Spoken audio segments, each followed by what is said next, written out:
찬송가 28장 찬양하시겠습니다.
기도하겠습니다.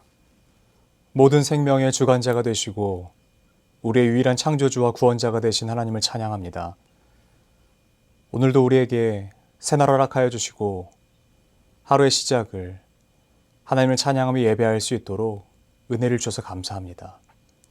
오늘이라고 하는 이 선물을 우리에게 오늘 또 허락하시고 우리가 예수 그리스도 앞에 나아갈 수 있는 은혜를 우리가 잊지 않게 해주셔서 감사합니다. 하나님, 우리가 이때에 하나님을 예배함이 얼마나 큰 즐거움인지 깨닫습니다. 하나님으로부터 오는 그 말씀을 듣는 것이 얼마나 큰 즐거움인지 깨닫습니다. 남들은 이때가 시험의 때, 어려움의 때라고 이야기하지만 우리가 이때 하나님을 더 깊이 만나는 귀한 시간이 될 수 있도록 우리를 그 자리에서 내치지 마시고 주의 그 품 안에 우리를 안아주시옵소서. 하나님을 즐거워하며 하나님께 감사하며 주의 보좌 앞으로 달려갑니다. 주의 말씀 앞으로 달려갑니다. 우리에게 오늘 필요한 은혜의 말씀 부어주시고 그 말씀 온 힘과 온 마음과 온 뜻 다하여 들을 수 있도록 우리의 마음과 귀를 열어주시옵소서. 함께 하시고 역사하실 주를 믿고 감사드리며 살아계신 우리 주 예수 그리스도의 이름으로 기도드립니다. 아멘. 오늘 우리에게 주신 하나님의 말씀은 마태복음 21장 23절부터 32절까지의 말씀입니다. 예수께서 성전에 들어가 가르치실새 대제사장들과 백성의 장로들이 나와 이르되 내가 무슨 권위로 이런 일을 하느냐 또 누가 이 권위를 주었느냐. 예수께서 대답하시되 나도 한 말을 너희에게 물으리니 너희가 대답하면 나도 무슨 권위로 이런 일을 하는지 이르리라. 요한의 세례가 어디로부터 왔느냐 하늘로부터냐 사람으로부터냐. 그들이 서로 의론하여 이르되 만일 하늘로부터라 하면 어찌하여 그를 믿지 아니하였느냐 할 것이요 만일 사람으로부터라 하면 모든 사람이 요한을 선지자로 여기니 백성이 무섭다 하여 예수께 대답하여 이르되 우리가 알지 못하노라 하니 예수께서 이르시되 나도 무슨 권위로 이런 일을 하는지 너희에게 이르지 아니하리라. 그러나 너희 생각에는 어떠하냐. 어떤 사람에게 두 아들이 있는데 맏아들에게 가서 이르되 예 오늘 포도원에 가서 일하라 하니 대답하여 이르되 아버지 가겠나이다 하더니 가지 아니하고 둘째 아들에게 가서 또 그와 같이 말하니 대답하여 이르되 실소이다 하였다가 그 후에 뉘우치고 갔으니 그 둘 중에 누가 아버지의 뜻대로 하였느냐 이르되 둘째 아들이니이다. 예수께서 그들에게 이르시되 내가 진실로 너에게 이르노니 세리들과 창녀들이 너희보다 먼저 하나님의 나라에 들어가리라. 요한이 의의 도로 너희에게 왔거늘 너희는 그를 믿지 아니하였으되 세리와 창녀는 믿었으며 너희는 이것을 보고도 끝내 뉘우쳐 믿지 아니하였도다. 아멘. 저는 오늘 이 말씀으로 예수 그리스도의 권위라고 하는 제목으로 잠시 하나님의 말씀을 증거하도록 하겠습니다. 마태복음은 시간의 순서대로 기록된 서술적인 책이 아닙니다. 예수 그리스도의 사역을 묶어놓은 마치 모음집과 같은 책입니다. 예를 들어서 4장부터 8장까지는 가르치시고 고치시고 전파하신 내용들을 묶어놨고요. 그 후에는 기적들과 같이 비슷한 내용들을 시간 순서가 아닌 사건 중심의 모음집과 같은 구성으로 이루어졌다고 하는 것을 우리가 알 수 있습니다. 오늘 본문도 같은 맥락에서 접근해야 하는데 21장 하반절을요, 단순히 이 개념만 가지고 이 부분만 가지고 볼 것이 아니라 21장 전체의 내용을 전제로 봐야 합니다. 이제 예수 그리스도의 사역은 클라이막스로 향하여 가고 있습니다. 갈릴리로부터 시작된 사역의 종지부를 찍기 위하여 예수 그리스도께서는요, 걸음을 이어가고 계세요. 수많은 지명들이 성경 말씀 가운데에 나오지만 누가복음에서 말하는 순서대로 지명을 따라가 보면 예수 그리스도의 사역의 방향을 알 수 있습니다. 갈릴리로부터 시작해서요, 유대, 사마리아, 그리고 예루살렘을 향하여 가는 것이 바로 예수 그리스도의 사역의 여정입니다. 이제 그 정점인 예루살렘으로 예수님께서 입성하셨습니다. 예루살렘에 입성하신다는 소식은요, 단 한 명만을 제외하고는 모두에게 희소식이었습니다. 그를 따르는 제자들에게도, 그를 따르는 무리들에게도 그것은 이제 됐다. 이제 모든 어려움에서 우리를 구원하시고 자유할 수 있다. 라고 생각할 수 있는 희소식이었습니다. 오직 한 분인 예수 그리스도만을 제외하고 말입니다. 오늘 본문은 그때를 이렇게 이야기합니다. 예수께서 성전에 들어가 가르치실세. 성전에서 가르치고 계셨습니다. 아마도 그 당시 헤롯 성전을 떠올려 본다면 이방인의 뜰에서 가르치고 계셨을 것으로 추정합니다. 왜냐하면 수많은 사람들이 예수님과 함께 거닐었기 때문이죠. 수많은 사람들이 그 자리에 있으면서 예수님에게 말씀을 들었습니다. 그때에 대제사장들과 백성의 장로들이 그 자리로 나옵니다. 이것은 예수 그리스도를 영접하기 위함이 아니라 올무를 놓아 예수 그리스도를 잡기 위함이었습니다. 그래서 지금 예수님께 이렇게 질문하고 있습니다. 네가 무슨 권위로 이런 일을 하느냐? 또 누가 이 권위를 너에게 주었느냐? 라고 이야기합니다.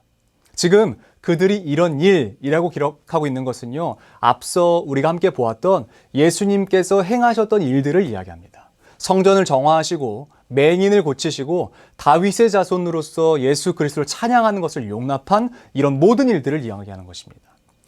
성전 정화 작업은 대제사장이나 제사장들에게는요, 참을 수 없는 일이었어요. 이것은 신성모독에 관한 이유가 아닙니다. 그들의 재정을 불릴 수 있는 수단이었기 때문에 그렇습니다. 레위기 법에 따르면 반드시 제사에 드려질 때요, 번제물로는 집에서 길리운이라고 하는 필수 조항이 붙습니다. 그 외에 다른 제사라고 할지라도요, 제사자, 그러니까 제사를 드리는 사람이 가지고 온 제물로 제사를 드려야 합니다. 그러나 어느 순간부터 제사장들이 교묘하게 이렇게 말을 바꾸기 시작합니다. 그리고 교묘하게 이렇게 하는 것이 마치 원래부터 있었던 것인 것처럼 이야기합니다. 흠 없는 제물은 여기 앞에서 키운 것들이니까 앞으로는 여기에서 키운 이 마당 앞에서 키운 제물 외에는 앞으로 제사 못 드려 라고 이야기합니다. 내지는 야, 너는 얼마나 힘드냐, 집에서부터 이렇게 양들을, 소를, 비둘기를 가지고 오는 게 얼마나 힘드냐, 여기 앞에 이렇게 키운 거 있으니까 여기서 제사를 드려 라고 이야기합니다. 그러므로 이 이후에는요, 오직 제사장이 허가한 그곳에서 길리워진 제물로만 제사를 드릴 수 있습니다. 내가 집에서 아무리 열심히 키웠어도 안 됩니다. 또한 그들에게요, 일정의 세금 개념으로서 돈을 지불하면요, 그 앞에서 주화를 바꾸는 일을 할 수 있게 해줬습니다. 당시 통용되는 돈은요, 로마의 돈이었고 이스라엘에게는 세켈이라고 하는 것이 있었죠. 그런데 이렇게 이야기합니다. 하나님이 어떻게 로마의 돈을 받으시냐?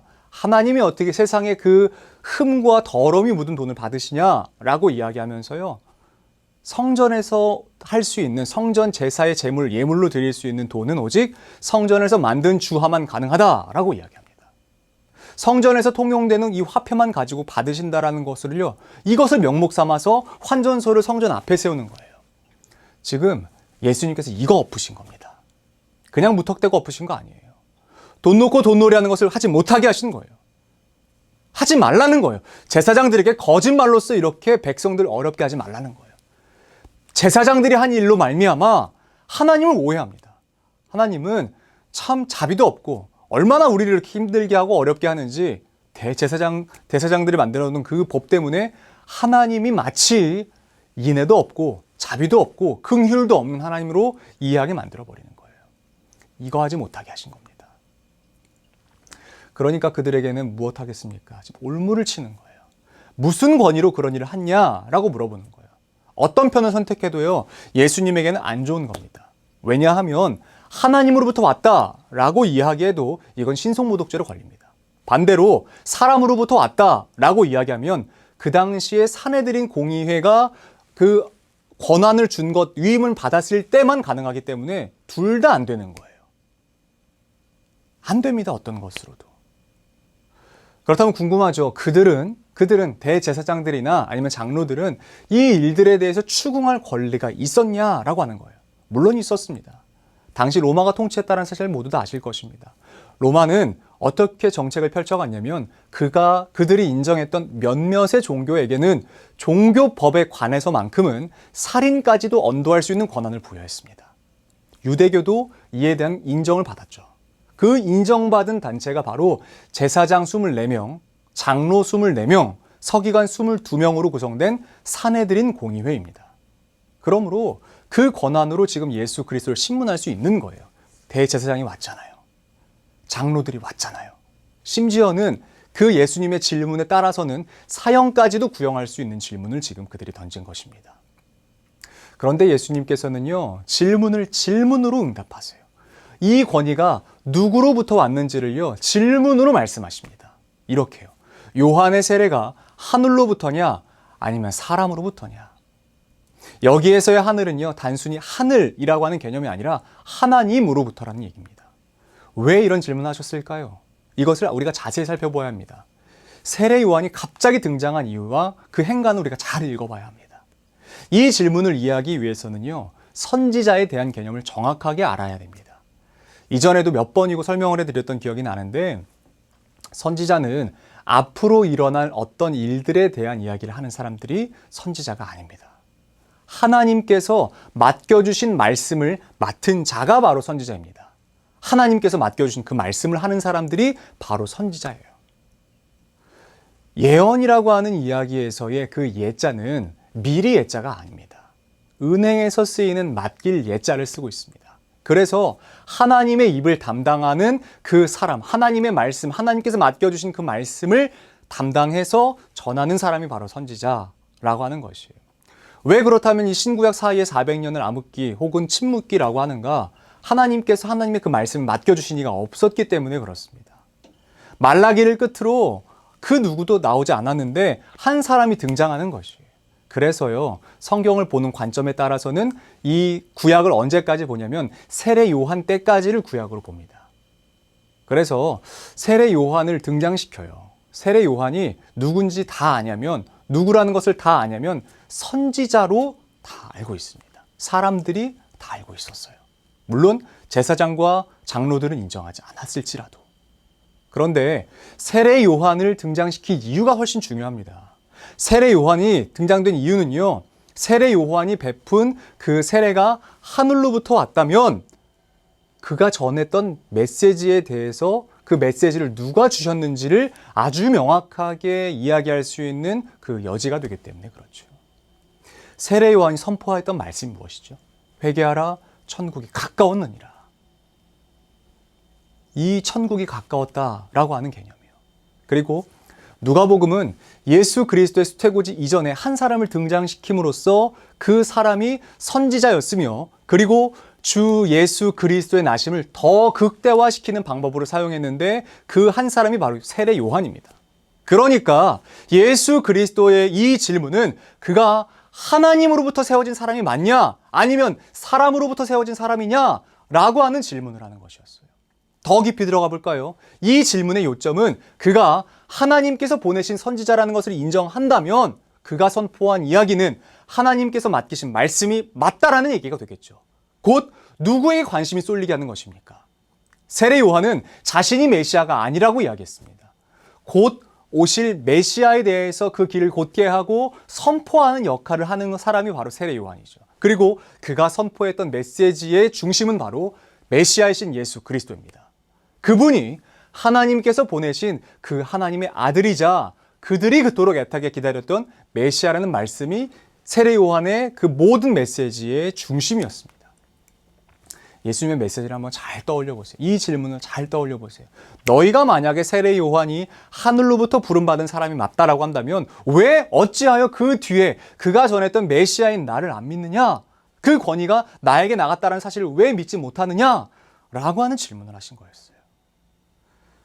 예수 그리스도의 권위는 누구로부터 주어집니까? 사실은 이 질문 자체가 어리석은 것이죠. 세상의 모든 권위는 예수 그리스도의 것이기 때문에 그렇습니다. 저는요, 이 본문을 볼 때마다 떠오르는 한 가지의 이미지가 있습니다. 예수 그리스도는 하나님의 구원 사역에 십자가로 동참하셨습니다. 가르치시기도 하셨고, 천국 복음을 전파하시기도 하셨고, 고치시기도 하셨지만, 예수님은 그 어떠한 것보다 구원 사역에 동참하시기 위해서 하나님이 보내셨고, 그것을 십자가로 이루신 것이에요. 그리고 예수님은 죽음을 맛보셨습니다. 무덤 속에서 죽음 가운데 계실 때에 하나님께서는요, 그의 권능의 팔을 펴사 예수 그리스도를 붙잡고 그 무덤의 자리에서 일으키셨습니다. 이 권위가 누구의 것입니까? 오직 하나님의 것입니다. 그 누구도 부인할 수도, 그 누구도 부정할 수도 없는 하나님의 권위라는 것이에요. 하나님께서는 권능과 그 권위의 팔로 그의 아들이신 예수 그리스도를 무덤에서 일으켜 살리셨습니다. 그리고 사도 바울의 모든 서신을 통해서 보건대 뿐만 아니라 신약의 모든 서신을 통해서 보건대 우리를 예수 그리스도와 함께 살리셨습니다. 그건 아십니까? 하나님께서 예수 그리스도를 살리셨던 그 권능과 권위의 팔로서 여러분 한 분 한 분 붙잡고 계십니다. 동일한 팔로서 붙잡고 계십니다. 다른 팔이 아니라 예수 그리스도를 죽음 가운데 건져내셨던 그 팔로 여러분들 붙잡고 계시는 거예요. 우린 누구 믿습니까? 바로 이 하나님 믿는 거 아니겠습니까? 바로 이 예수 그리스도 아니겠습니까? 우리 이 하나님께 완벽하게 붙잡힌 삶 살아가길 소원합니다. 하나님이 권위와 권능으로서 우리를 붙잡고 계십니다. 우리를 붙잡고 계시는 거예요. 우리가 누구 믿습니까? 바로 하나님 믿지 않습니까? 이 하나님이 오늘 하루 또 우리의 삶을 붙잡고 가셨으면 좋겠어요. 어디를 가든지 무엇을 하든지 하나님이 지금 나와 함께 하신다는 사실을 우리가 늘 누렸으면 좋겠습니다. 그 권위는 누구의 것입니까? 예수 그리스도의 것입니다. 왜냐하면 그분으로부터 모든 것이 말미암았기 때문이에요. 그분으로부터 모든 것이 시작되었기 때문인 줄로 믿습니다. 세상이 아무리 예수님을 향하여서 그 권위 네 거 아니야 라고 할지라도 아닙니다. 속지 마십시오. 그 모든 것은 다 예수 그리스도의 것입니다. 그 모든 것은 다 하나님의 것입니다. 모든 것을 다 하실 수 있고 모든 것을 다 가지고 계시고 모든 것을 다 아시는 그 하나님께서 저와 여러분들을 붙잡고 계시는 줄을 믿습니다. 그 권위, 그 권능의 팔로 우리와 함께하고 계시는 줄을 믿습니다. 그 믿는 자답게 오늘 하루를 살아내시는 저와 여러분들이 되기를 소원합니다. 기도하겠습니다. 하나님 아버지 감사합니다. 예수 그리스도를 무덤 가운데에서 일으키셨던 그 권능의 팔로 우리를 붙잡아 주셔서 감사합니다. 대제사장들과 장로들이 그 권위가 누구에게서 난 것이냐, 하늘로부터냐, 사람으로부터냐 라고 하는 그 질문에 이 질문이 얼마나 어리석은지 우리가 깨달습니다. 하나님의 것인 것을 우리가 깨닫습니다. 모든 것이 하나님으로부터 왔음을 우리가 깨닫습니다. 모든 것의 주인이 되신 하나님, 오늘 우리의 삶을 하나님이 보시기에 흡족한 삶으로 인도하여 주시옵소서. 하나님께서 받으시기에 흡족한 삶으로 우리를 인도하여 주시옵소서. 우리 이어서 주님께서 가르치신 기도로 오늘 예배를 마치도록 하겠습니다. 하늘에 계신 우리 아버지, 아버지의 이름을 거룩하게 하시며 아버지의 나라가 오게 하시며 아버지의 뜻이 하늘에서와 같이 땅에서도 이루어지게 하소서. 오늘 우리에게 일용할 양식을 주시고 우리가 우리에게 잘못한 사람을 용서하여 준 것 같이 우리 죄를 용서하여 주시고 우리를 시험에 빠지지 않게 하시고 악에서 구하소서. 나라와 권능과 영광이 영원히 아버지의 것입니다. 아멘.